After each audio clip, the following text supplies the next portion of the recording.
eddakiika erimu yeyise ku ssaawa mukaaga ez'omutuufu musiri kutyano bannaffe abamaliriza ak'obudde buno okusiddume kumukulasimba gali mu bujjuvu zeerukyalisendaayi gavumenti ya uganda esabiddwa okulekeraawo enkola ey'okusosola mu bakozi baayo nga bonna bakola emirimu gy'ekimu ekituuka mu kwasasula emisaala kubanga kino kiyinza okwerera abakozi abamu okwesulirayo gwannagamba nga bakola emirimu gyabwe ekintu ate era ekiyinza okusuula eggwanga ku ttaka alina ebirungi musimanti okusasula mu disitulikiti ey'ebweyiko balina byatuleetedde.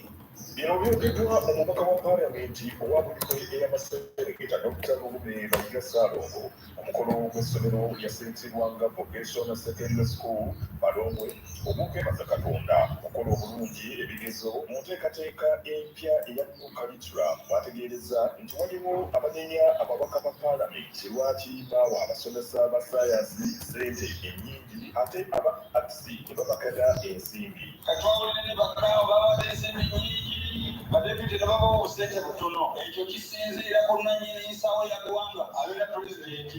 Tugezaako okukola ekyo ekituufu naye ayogera ekisembayo ate bw'abeera nga tawabulwa oba twalina kyakukola n'olwekyo yeeweereza omubaka bazikola ki naye nga tusobola okusobola okulambika eggwanga mu butali bumativu.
You're welcome, those of you who have joined.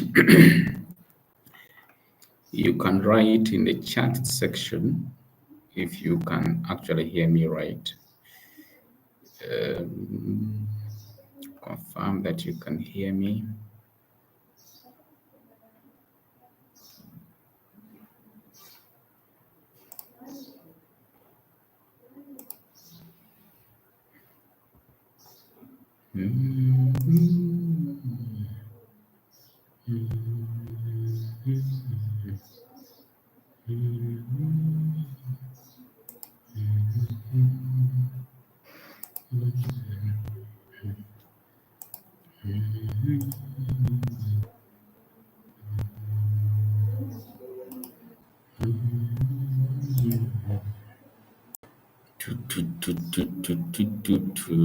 So do this and then come here.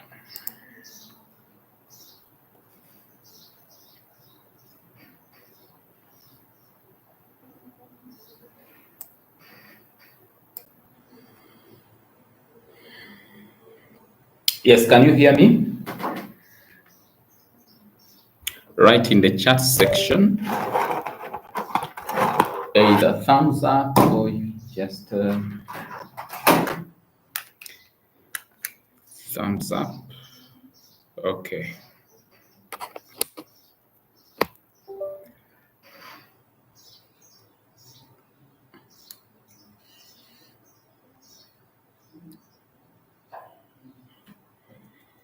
Good.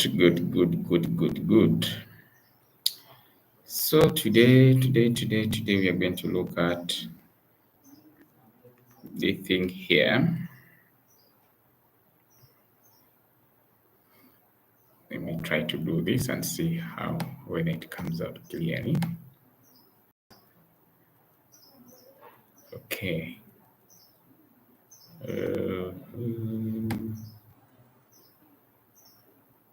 Okay, so I can do this. I can do that.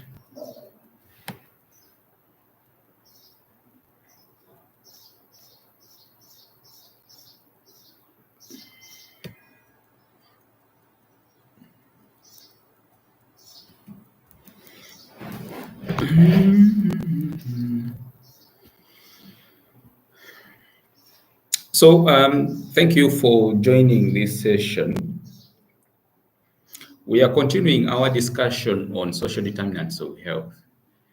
If I'm to provide a recap of what we looked at last weekend, we looked at previously the nature of interventions that were being carried out many years ago. The emphasis was on dealing with behavioral factors and environmental factors contributing to diseases, and also the individual factors. But through our understanding of what we term as the new public health, there is a realization that actually diseases occur because of factors that are even beyond the three things that we have just mentioned. So that means that there is need to look at health in broader terms, where you look at health promotion, health policy, social determinants of health, health systems, and a lot of things. And then we started looking at the behavioral contributors to poor health, and also the social contributors to poor health, contributors to poor health. So today we are continuing the discussion, and we are going to look at behavioral determinants of health, political determinants of health. We are going to look at health system determinants of health. We are going to look at economic determinants of health. And basically, after looking at all these determinants, then the other part will be obvious, which is basically to look at the different ways we can improve health. Okay, the different strategies that we can put in place to improve health. So basically addressing the social determinants of health. That will be our other discussion. Okay, so if you have a question, you will just type that question in the chat section. If you don't know the chat section, it is just, I think it should be on your lower right-hand side of the screen, I think. Okay, so we start.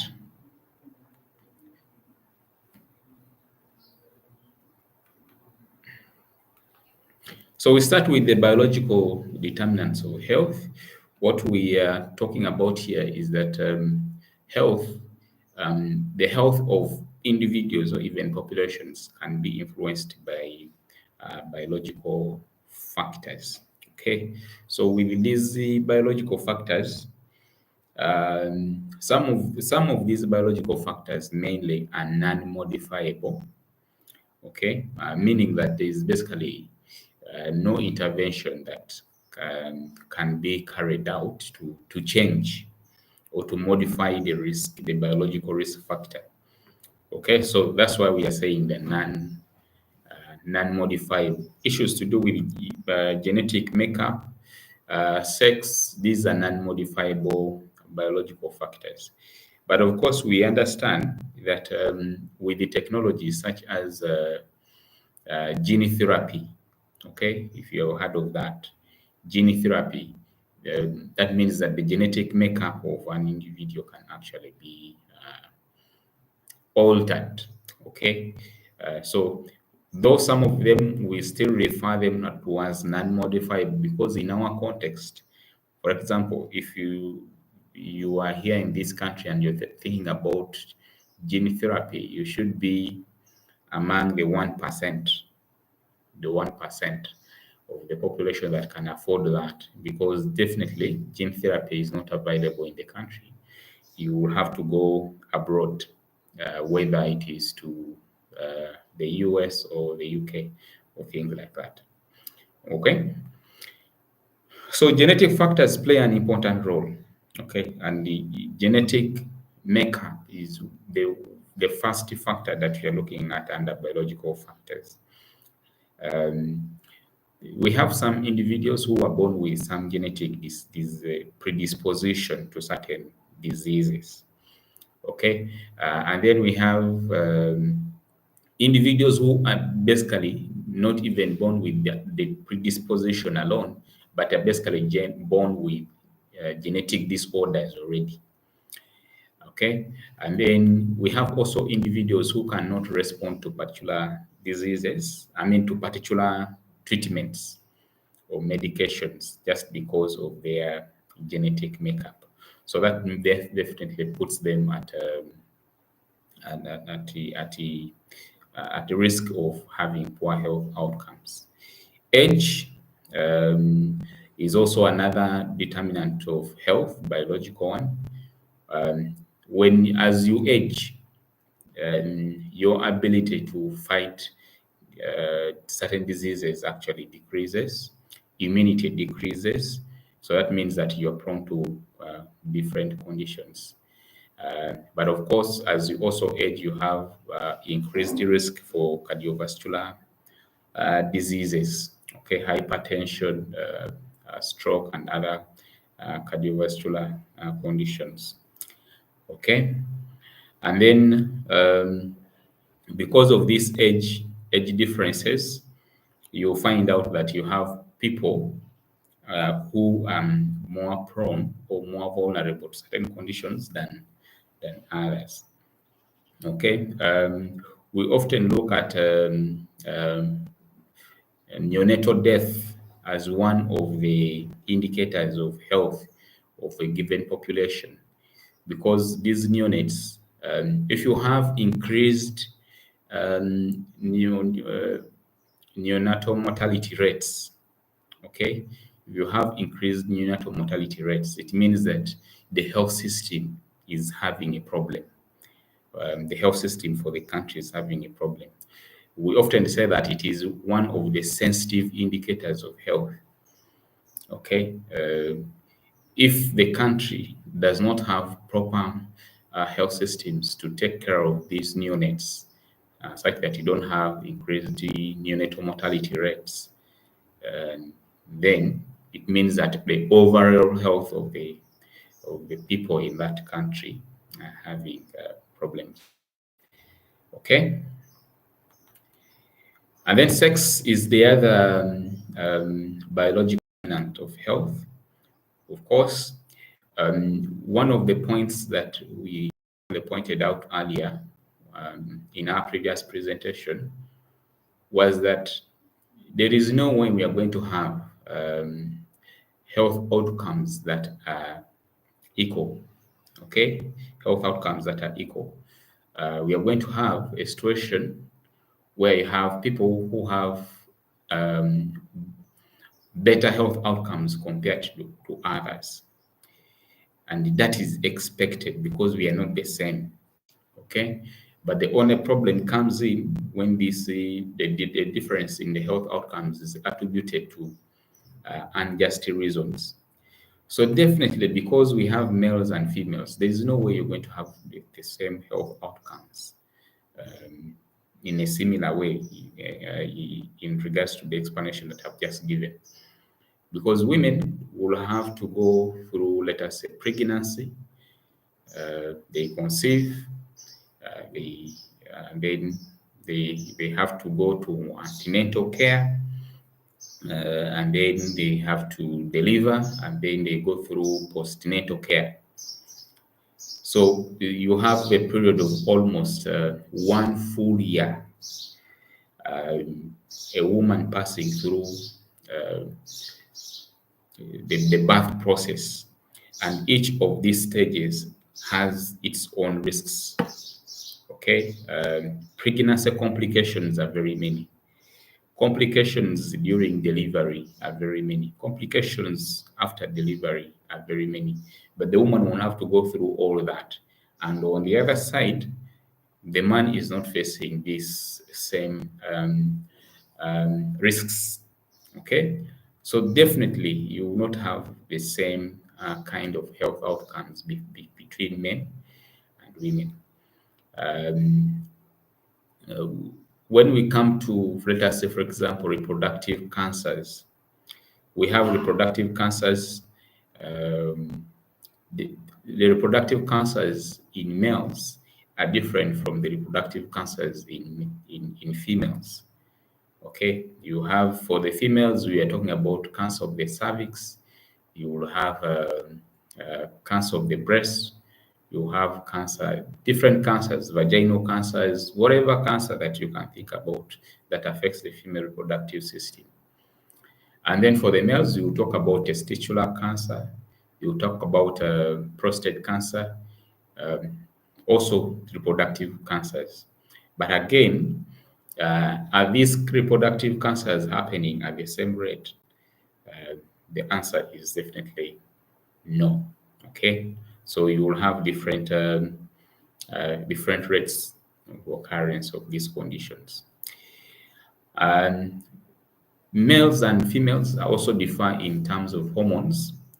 And remember, hormonal imbalances contribute to occurrence of these diseases. Okay, so you have a number of diseases that are associated with hormonal imbalances, especially in females. Okay, and then we have chronic diseases. We said that some of these chronic diseases are very common in especially the elderly populations. Things like hypertension, diabetes, and other conditions are very common among the elderly populations.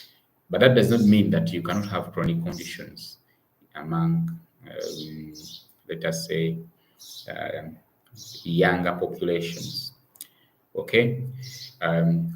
What we are emphasizing here with this point is that, you see, if you don't have better health systems, you will have a lot of the elderly people having these chronic conditions, and this will put a strain on the health system, because a lot of the money will have to be spent on buying these drugs to treat these senior citizens who are having whether hypertension, diabetes, cancers, whatever it is. Okay, and it's like a spiral. When I say spiral, it means uh, you have one problem leading to the other. Okay, so you have not invested enough in the health systems, and as a result, um, you are having a lot of the chronic conditions, and because you're having a lot of the chronic conditions, you're spending a lot of money on buying drugs to treat these chronic conditions, and as a result, again, you're going to have a situation where people are dying at a higher rate, and that's why they actually the life expectancy actually also decreases because of those issues. The overall life expectancy for a given country will definitely reduce. Okay, so having chronic conditions contributes to poor health outcomes. So that means that addressing um, uh, these problems through prevention actually becomes very, very vital. Some of these cardiovascular diseases result into what we term as metabolic disorders. Okay, diabetes is one of the metabolic disorders, and therefore this diabetes can also result into other problems, other complications, infections, diabetic feet, uh, um, diabetic foot, and then you also talk about reduced immunity because of diabetes. So you have one problem resulting to the other, and consequently poor health outcomes, the ones that you're talking about. Then we have neurological disorders. When we talk about neurological disorders, we are thinking about disorders that are basically affecting the nervous system, okay, the brain function, which relates to the ability to reason, to remember, or what we basically term as cognition, okay, cognitive functions. And then um, if you don't have the appropriate, if you have disturbances with the nervous system, definitely you're going to have mental health disorders. Okay, mental health disorders. You have nervous system disorders such as Alzheimer's disease. You will have Parkinson's disease, but all these conditions also have um, biological origins, or basically genetic predispositions. But it's also very important for us to know the distinction between the interaction between the genes and the environment. Okay, expression of genes can happen because of environmental factors. So the environment plays an important role in um, expression of certain diseases, okay, or expression of certain genes before you even talk about the genetic disorders. So what you're basically saying that is that environmental factors actually influence gene activity, which is basically gene expression. Okay, so that marks the end of that section where we have looked at the biological determinants of health. Okay, what we have just basically said is that biological factors include sex, age, genetic factors. Okay, these are common biological factors. But we're also saying that the biological factors do interact with the environment. And especially, we have looked at what we call epigenetics, which is the concept related to the expression of genes because of environmental factor uh, influences. Okay, so let me check if there is any question in the chats. Okay, check if there is any question in the chat.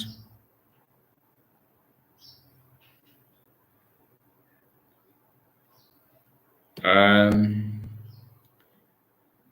Natalie is saying she cannot see the slides quite well. Is that true?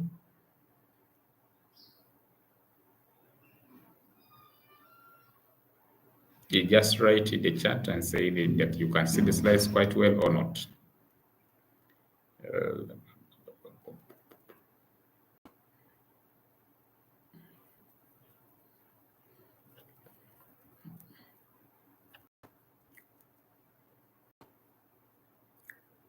Yes, yes, yes. Slides.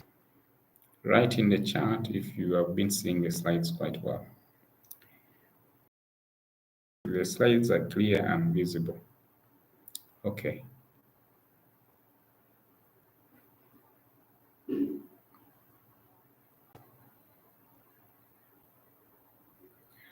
Natalia, I don't know what you'll have to do, but the feedback I'm getting is that the slides have been clear. Okay, so we move to the second session, which is basically environmental determinants of health.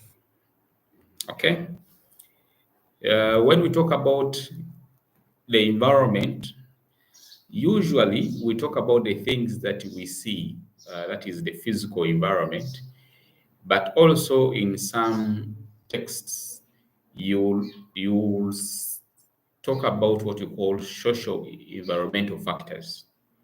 Okay, so if you see this, what you basically should realize by now is that these determinants of health have a way that they intersect. There is a way they intersect. One influences, like one can be put in another section. So, for example, here, the social environmental factors can be put under what we termed as social determinants of health. Okay, but of course, in some resources, again, you will read and find out that when they say social determinants of health, they will also include what you call economic determinants of health and the social determinants of health. So there is always that intersection because one often influences the other. So that's why that intersection is always there. Okay, so we start with the physical environment, environmental factors that influence health. Okay, the things that we can basically see. We are going to talk about air quality, water quality, housing conditions, and access to what we call green parks or green spaces. Those are the things that we are going to talk about. Um, yesterday, I wasn't outdoor a lot. Um, so much of the day, I spent much of the day inside, in the office, and then home, indoors.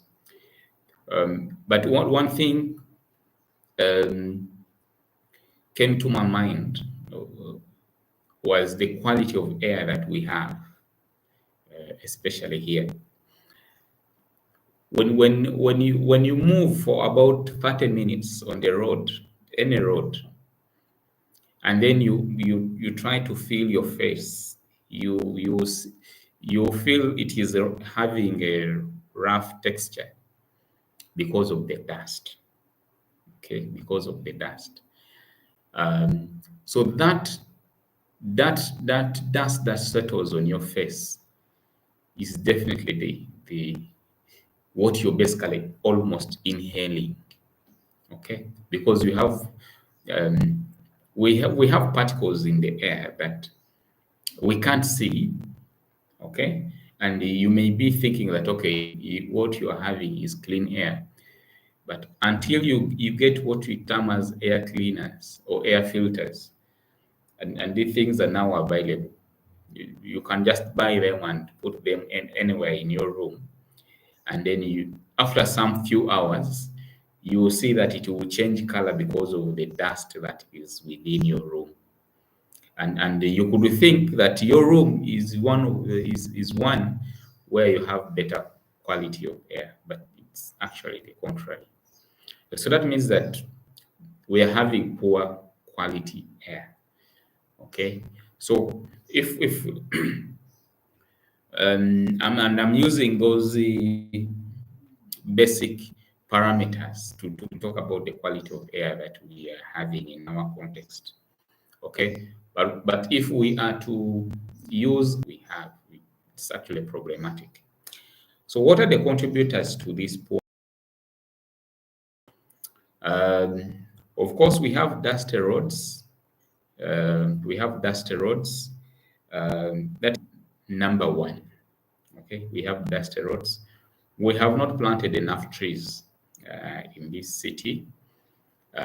We are having very old cars, because ideally these cars are supposed to have um, there should be a limit in terms of the manufacturing for the cars that we import into the country. Okay, if we are importing cars that are about 20 years old, the fumes that they produce are actually very, very bad. Okay, so we have We have fumes that are coming from the cars. That's a problem itself. But the additional problem is that these fumes are coming from very old cars. Because if you look at the fumes that come from newer cars, compare that the fumes to the fumes that come from newer cars, there is a big difference. Nowadays, countries are moving to what we term as electric cars. Okay, we are not yet there. We are not yet there. Okay, but at least some African countries are starting to buy some of these cars. But in our context, we have not yet moved to that direction. Okay, so the fumes that come from cars are actually also a lot. And then for people in the villages, you would think that since they are in the village, they don't have fumes from the what? From the cars. But again, for them, the problem they have is what we call indoor pollution. They are using firewood. They are using firewood to cook, okay, and that contributes to indoor pollution. They're using candles, that is indoor pollution, and this is actually one of the issues that affect women and girls, because it is women and girls who are involved in cooking and they're using firewood. It is them who are exposed a lot to this indoor pollution. And then because of this pollution, you have an occurrence of respiratory conditions, cardiovascular conditions, and many other health issues. Okay, so that is air quality. We have a lot to do. One of the things that I usually ask myself, you see, if you board a plane and you're up there, you look down. There are areas that have a lot of greenery. The vegetation looks nice, green and everything. So usually one of the questions I ask myself is why? Why do we concentrate in Juba and don't want to explore areas that are green like those? Okay. Why? Everyone is fighting for a plot in Juba. The plots in Juba are very expensive. Yet we have land that is unoccupied in different parts of the country. And that land is green, and definitely expect that the quality of air that you're having there is actually very good. Then we move to water. Water is still a challenge in our context, access to clean water, basically. And that's why you're having a lot of cholera outbreaks. We're having communities that need a lot of sensitization to change their mindset about sanitation, okay, good sanitary hygiene practices. So we're having diarrheal conditions, cholera, hepatitis, all these as a result of lack of access to safe and clean water. We move to housing conditions. Situations where you have people sharing housing with their animals. That's still happening in our communities. But also, let us come to our city. Our city is not really well planned. Okay, it is not really well planned. Um, we are having very good buildings being next to how what rokubas. Okay, rokubas are everywhere, and some nice buildings are also almost everywhere. So there is that mix. Okay, we don't have what we term as planned neighborhoods.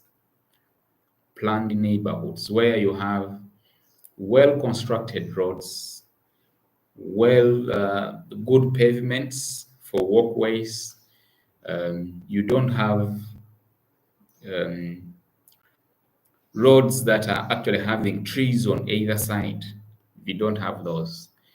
And so poor housing is not only to do with the nature of the houses that we have, but also to do with the how these houses have been planned in how they are laid out. Okay, so you have a good house that is next to a dumping house, a dumping place. You just move a few steps out of the house, and you have a heap of rubbish. Okay, and then you don't have drainage systems, you don't have all these things. Okay, so poor housing contributes to poor health. Okay, why? Because these houses are overcrowded, they are sharing housing with animals, and then you also have poor ventilation. These same housings could be having some pests, rats, and other things. Okay, and then lack of green spaces. We have what we call green therapy, okay, or blue therapy. Those things are related. Sometimes for you to to bring your stress levels down, you need to interact with the nature. You need interaction with the nature. So what we often term as walks in the park.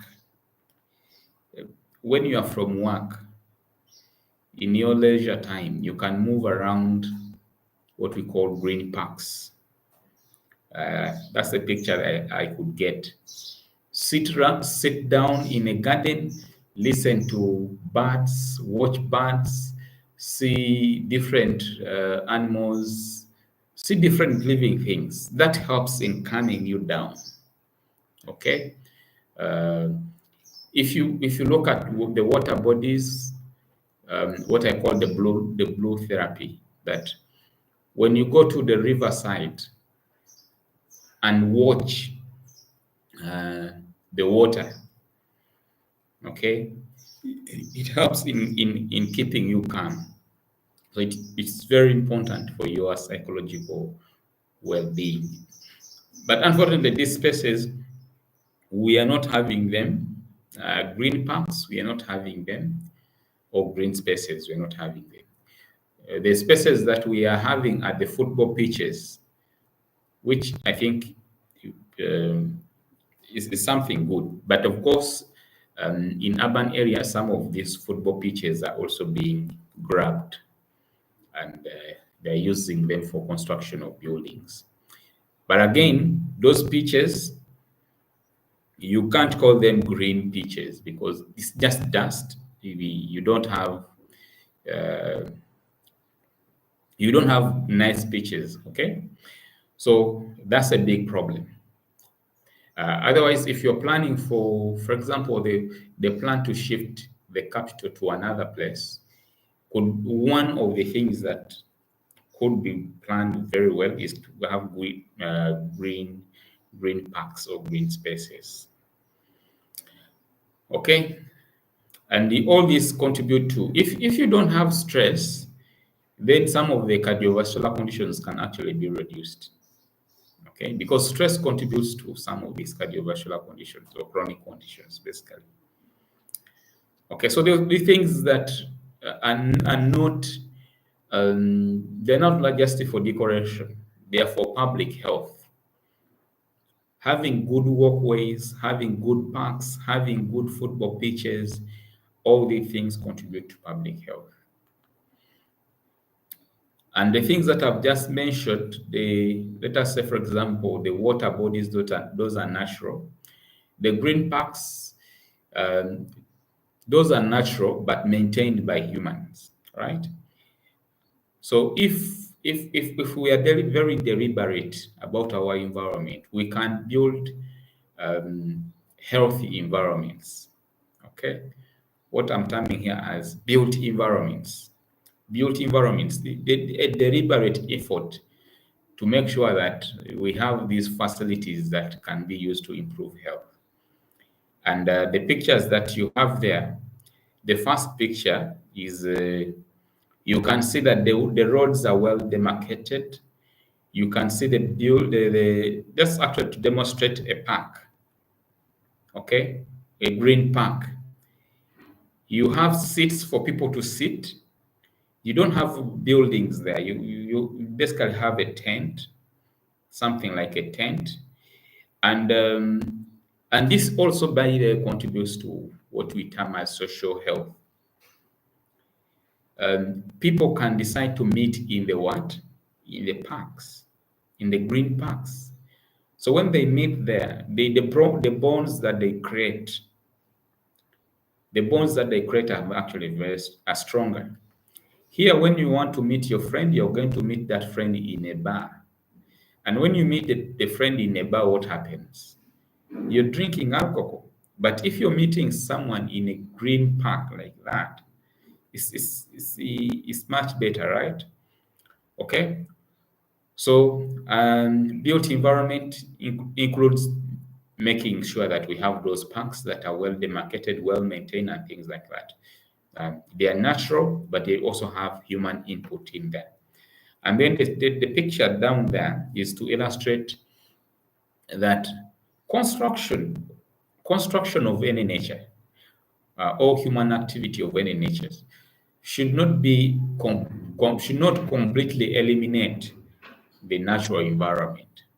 Okay, there should be deliberate efforts to make sure that even if you're going to construct a road,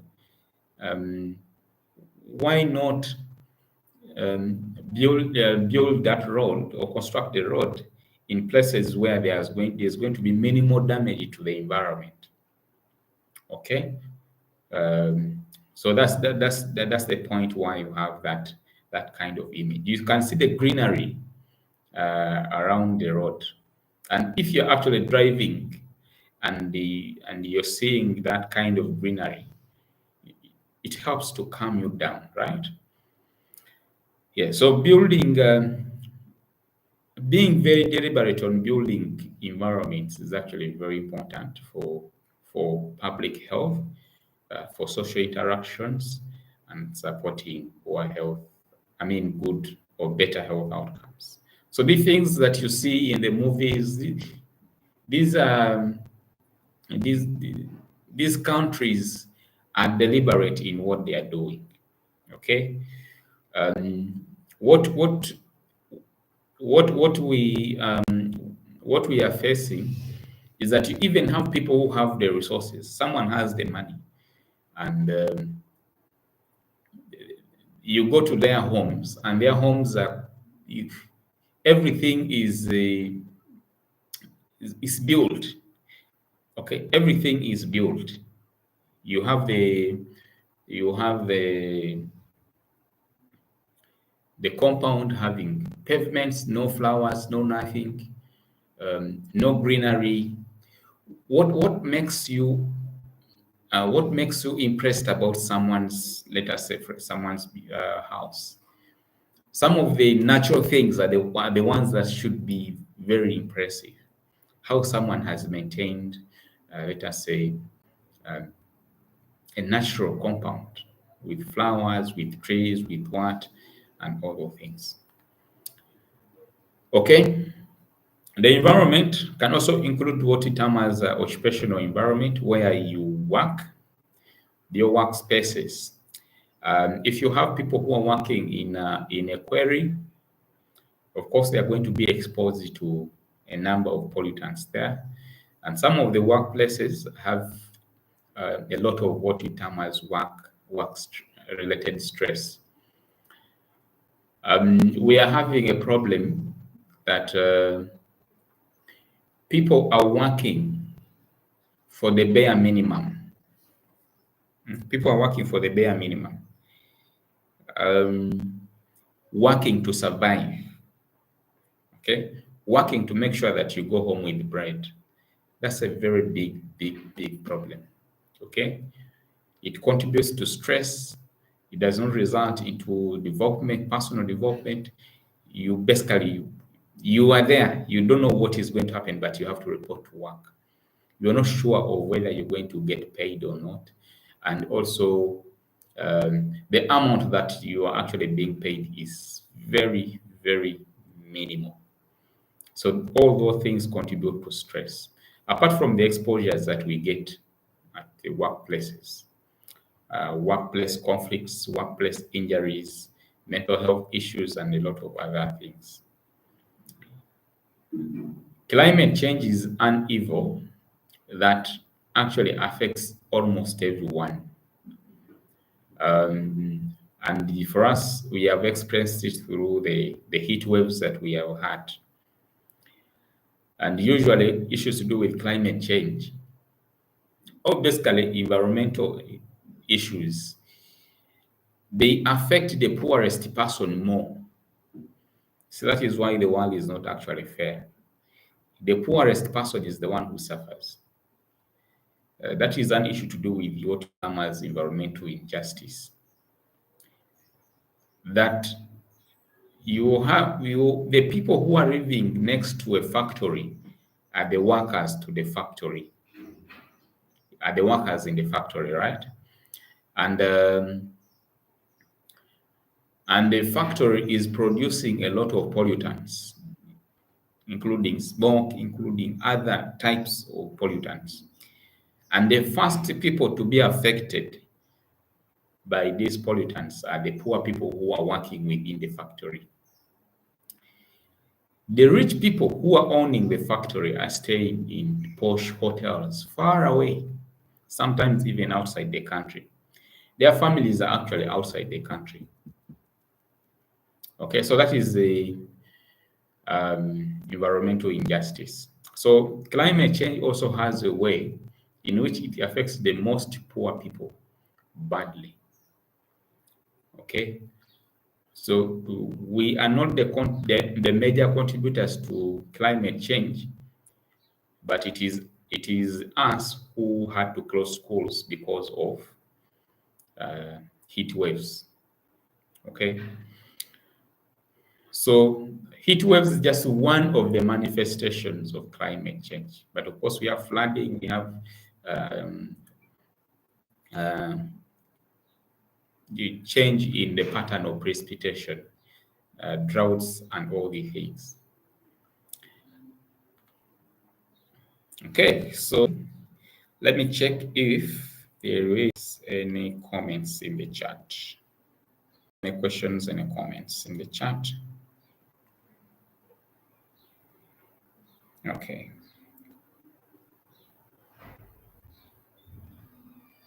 Yeah, so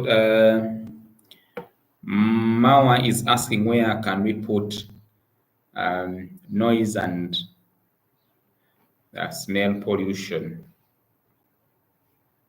Okay. That is still under environmental. Those are environmental in nature. Environmental determinants of health. And then Natalie is asking, how does indoor air pollution compare with outdoor in terms of health risks? Yes, both types will contribute to poor health outcomes. Okay, the only difference is that for outdoor pollution, the exposures will be to um, all people. For indoor pollution, the exposures will be to the vulnerable populations. The vulnerable populations include the elderly people, the women, and then the children. These are the vulnerable populations.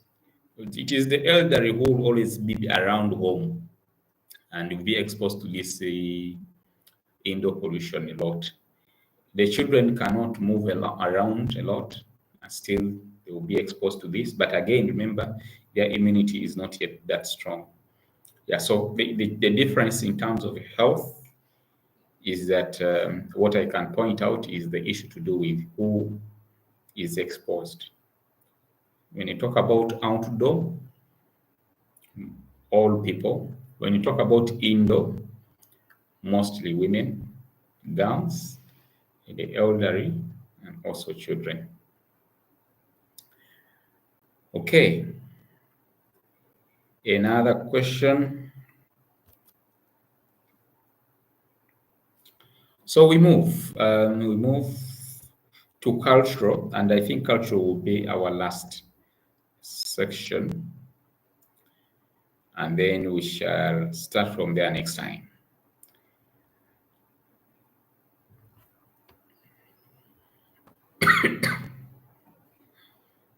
So the cultural determinants of health.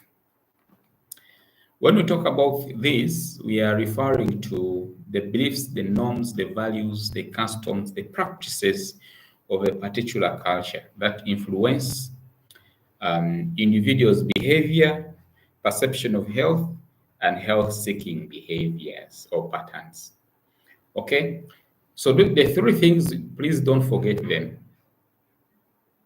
The first one, it is the, the influence on behavior. The second one is the perception of health and illness. And then the third one is the health seeking behavior. So let me use one example here. If you have cultural norms and practices that promote, for example, smoking, that is a behavior. So culturally, smoking can, I'm using an example, it may be seen as a cool thing, right? Something that is not problematic. Okay? So that is a health behavior.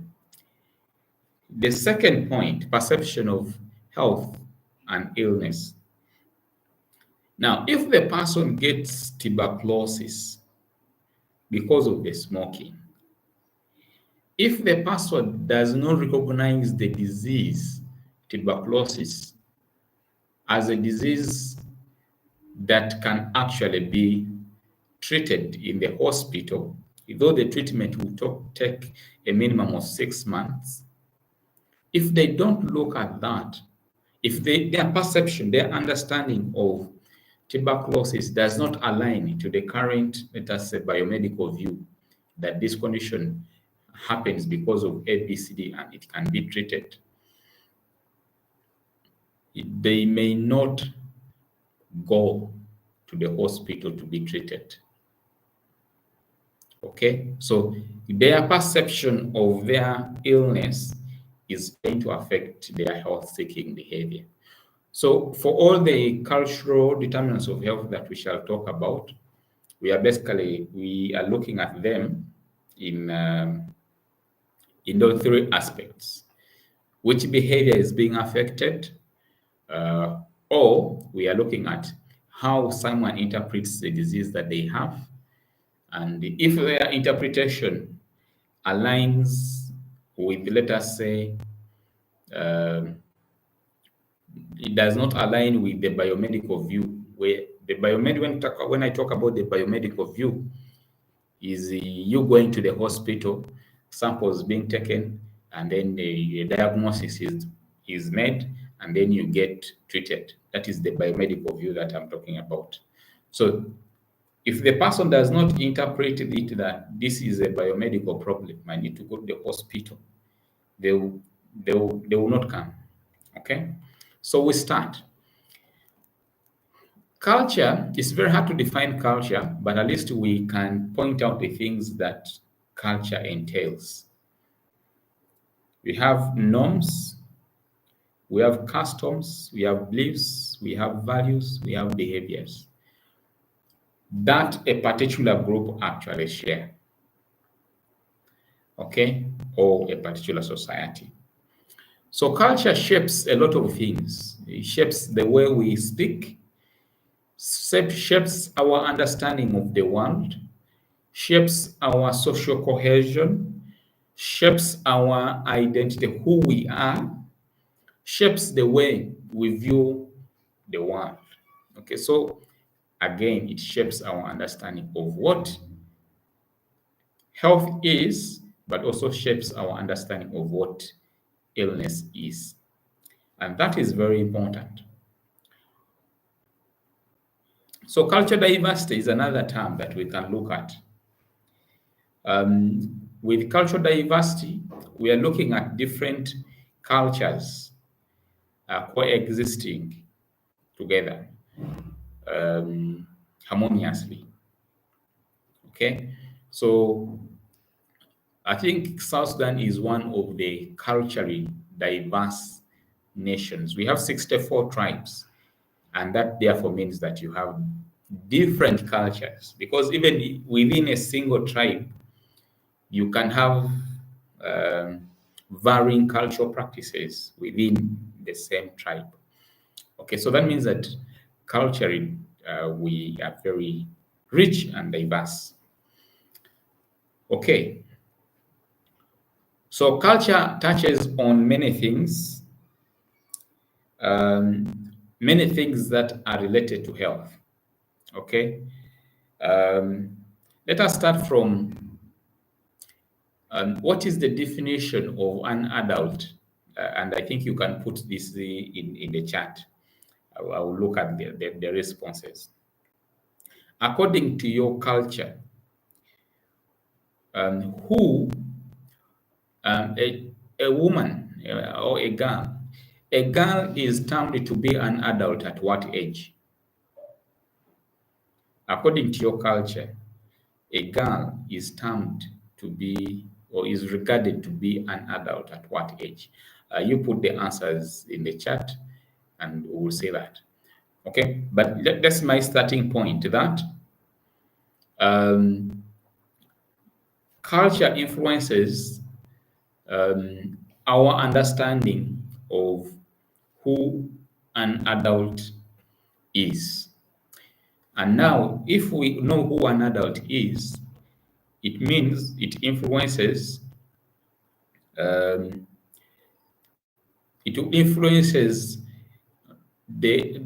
age at which people are going to be engaged in sexual activity. Okay, if you have cultures that regard someone who is 12 years to be an adult, then it is possible that this girl can actually get married. And if they get married, they engage in sexual activity. And that consequently results in two pregnancies. And then, of course, for us, with the biomedical view, we'll see that a girl of 13, 12 years to get pregnant, that is a risk. Culturally, it may not be seen as a risk. Okay, and then you have issues to do with what practices are done when this woman or girl is pregnant. What do they eat? How are they handled? And then we come to the delivery itself. When this girl is delivering, what is being done? What cultural practices are being done? Then we come to the breastfeeding or the feeding of the infant. Do we have exclusive breastfeeding or we have other things? And then we come to the interpretation of illness, because we have neonatal conditions that we know. We know sepsis, we know neonatal, whatever it is, neonatal tetanus, neonatal. We all know these conditions, right? But the understanding of some of these conditions culturally is also different. For you who would say, this child is having fever, maybe there is an infection. For them, they will tell you this child is having a fever because of ABCD, and they will not take the child to the hospital. So our understanding of health at that stage also differs. Until someone grows and all those processes. I use that perspective to tell you a life course perspective to how culture influences someone's life from at what point can one be regarded as an adult to conceive, what happens in pregnancy, what happens during delivery, what happens during infancy, and then we come to going to school. When we have two things to choose from, going to the camp, cattle camp, and also going to school, which one is better? That is also influenced by culture. So a lot of things in there. If we are to use examples of things that have happened, is that you have some cultures that a woman is not okay with being seen by um, a male health worker. They want to be seen by a female health worker. So there is an issue to do with culture in there. Um, and then what works? What works? Is it traditional medicine? Is it the Western medicine? The Western medicine is the biomedical one that I've been talking about, all those things. I've seen where a project of tuberculosis uh, where the patients had to be given money to come to the hospital. Otherwise, they didn't regard their condition as something that should be treated in the hospital. Okay, so they had to be given money as a pull factor for them always to come for this medication. Language is part of culture. You cannot, there is no difference between language and culture. Okay, so language influences how we basically communicate. Communication between health workers and patients can result into misunderstanding because of lack of cultural competence or communication in cultural contexts is very important. So basically, again, we are saying that cultural factors influence social factors, cultural factors influence economic factors, cultural factors also influence environmental factors. And we have seen this previously, where I said these factors do influence one another. Okay? Health literacy, our understanding of health information and being able to use that health information to better our health. So what do you need to know as a health worker? At least you be culturally competent. That's what we are requesting you to do. That you need to understand the cultures of the people that you're serving such that you can serve them better. If you look at your cultures as being superior to the people that you serve, then it is going to be very problematic. So for you to provide what we call acceptable, appropriate, and accessible care, you should be culturally competent. Be very sensitive to people's cultures and know how you can try to align with the cultural values and preferences. Issues to do with how you greet, how you talk to them, and all these things are very important. Okay? These factors cannot be looked at in isolation because, like we said, they cut across. The culture is associated with the subgroups, okay? With the groups, with larger groups, with the subgroups, with the ethnic groups, with the gender, with a lot. So you need to be able to know the dynamics. Okay, so even in training, when you're going to do health communication, when you're going to do health promotion activities, you should be aware of these cross-cultural dynamics, and most importantly, cross-cultural communication techniques that you need to apply.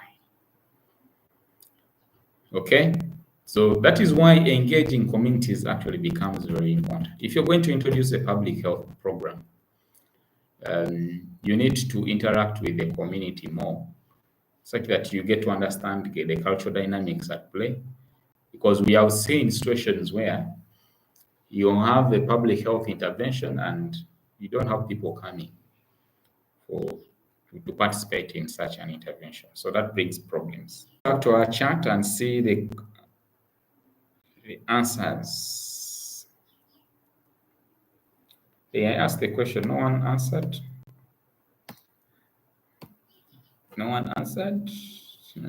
Someone got a marriage, whatever a difference. Okay, that is Justin. In your cultures, what is being regarded as an adult woman or girl?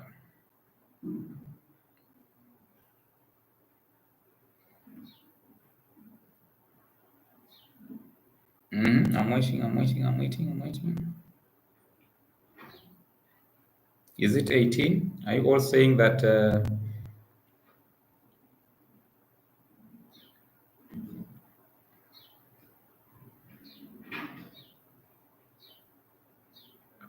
So someone can be regardless of something.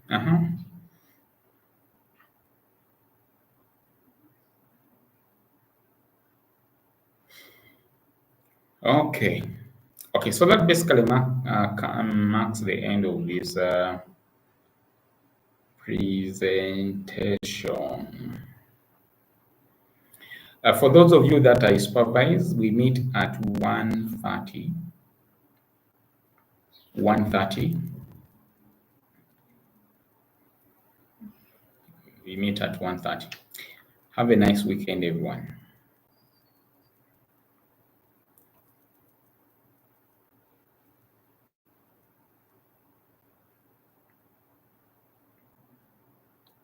There is a question, what strategies can be used to challenge? The word that you have used is difficult. The word challenge is difficult, is a tough one.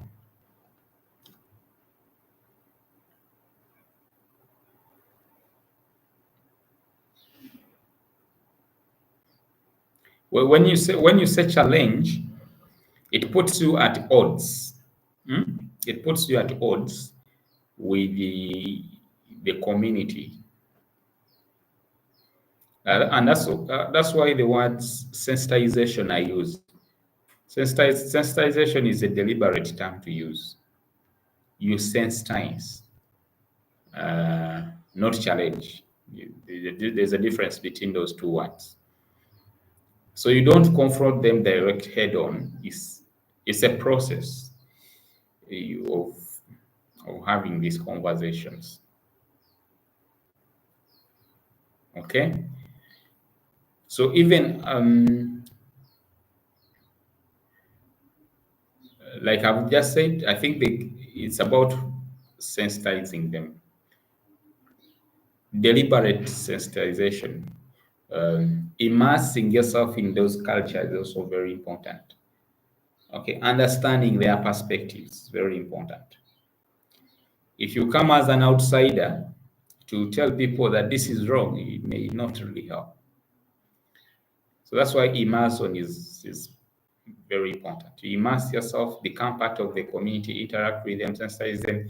With the time, they will change. But because we do things in an NGO style, you have timelines. You want to use the money. It becomes very difficult. Okay, but ideally, it should be possible. All right, next time we can end this here.